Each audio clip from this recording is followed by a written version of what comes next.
Okay, so I just received a very disturbing phone call from. Okay, I'm not going to use names because it looks like there's some legal implications with this, but this person is busy going through the transplant process. Okay, they've been approved, their donor's been approved. Approved, it's a strong word. The donor's been found, it's been matched, and now they've getting ready to start the journey, the transplant journey, getting ready to get admitted, whatever, so on, so on, so on. The only thing they were waiting for was to finalize the authorization from the medical aid. Turns out, medical aid declined them. So this is where I want to bring the point that I have been so afraid of. I've been talking about this in most of my videos now, okay? But today it happened in such a way that it emphasized the issue I've been having with the fact that even though you got medical aid, there's no guarantee, there's nothing. Okay, to give you an idea, I'm going to throw some numbers around, okay? But I'm not going to give details, I'm not going to give names, I'm not going to name the medical aids that are involved here. But the transplant needs to be done. Medical aid approves the donor, refuses to approve the recipient. Why? Apparently, he's a high-risk patient. But when we started this journey, he was a high-risk patient. I'm a high-risk patient. So where does the line get drawn? Secondly, the procedure that must take place verges on an experimental procedure. Okay, as you know, medical technology is always evolving, so there's always new things coming around. And apparently, there's a drug out there that really does the trick now for this particular case. I'm not talking about me, I'm talking about this person.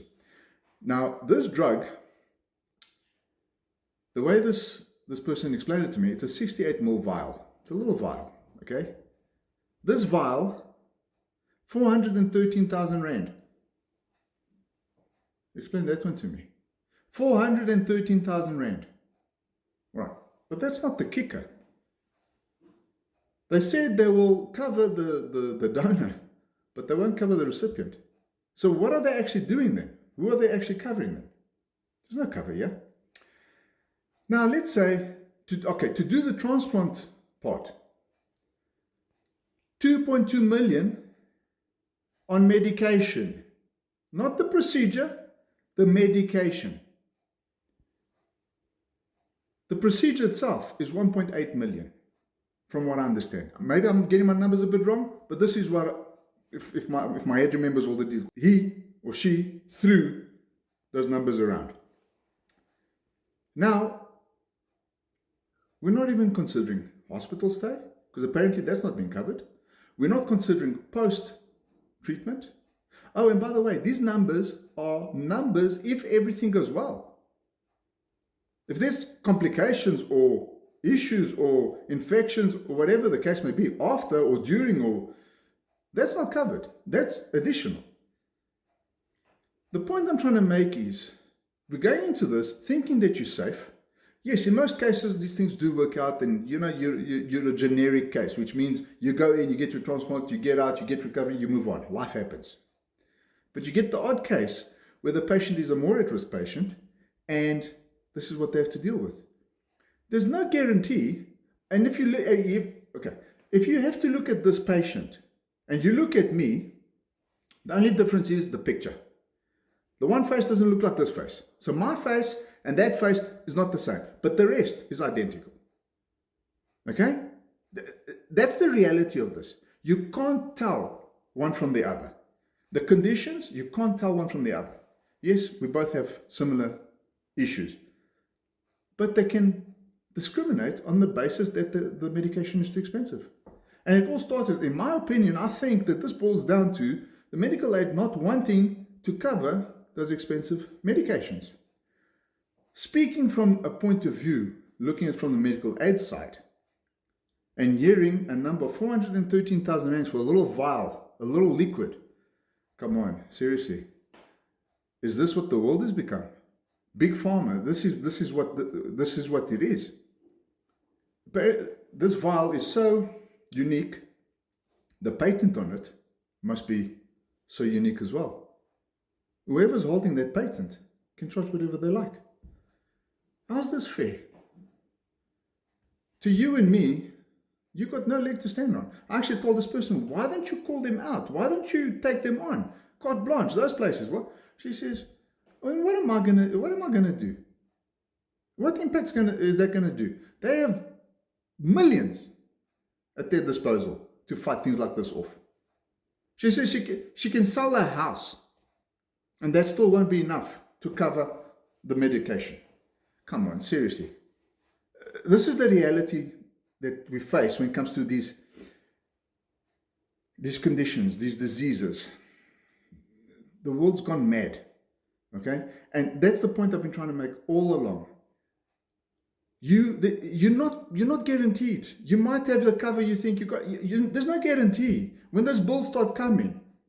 And that's what's been my story all along. That's why I started this process. That's why I started this journey, showing everybody what it feels like to go through what I'm going to go through.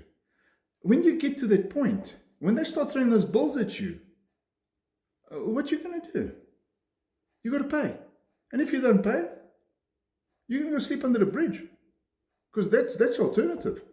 That person actually told me, if that's the case, I don't know if I should say this. I'm a reserve judgment on what I was going to say. But I'll then just say, all right, go ahead. We'll cover the costs. Get everything sorted. And then tell them, come and take whatever you want. I've got nothing to pay you with. And sit in litigation for the rest of time and pay them $500 a month. I mean, what else can you do? Seriously. This is what this world's come to. And that's why I've been pleading. My funding campaign, I know you see that number, it's huge. But looking at this person, 2.2 million just for the medication for the transplant. I mean, seriously, 2.2 million. And I thought my numbers were ridiculous. After hearing that, I'm afraid. What if? I'm not making this shit up, okay?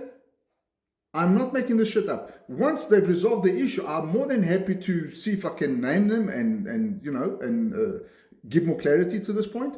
But that's the reality here. So I am trying to get a fundraising off the ground.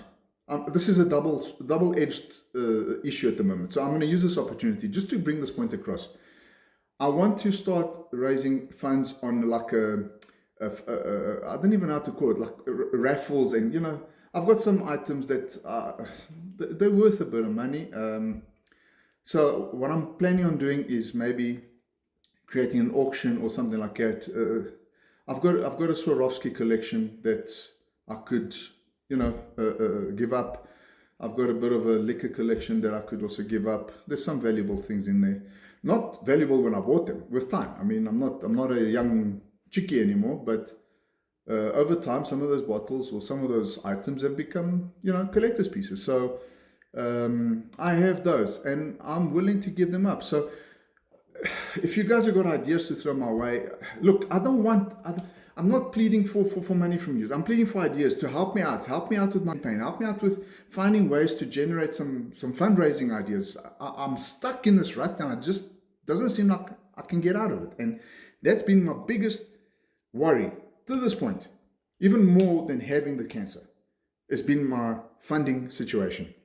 Because if I'm not careful, they're going to come and take my house. And that's where this is leading. So I was at the hairdresser today, and the guy says, but you look fine. I said, yeah, I know.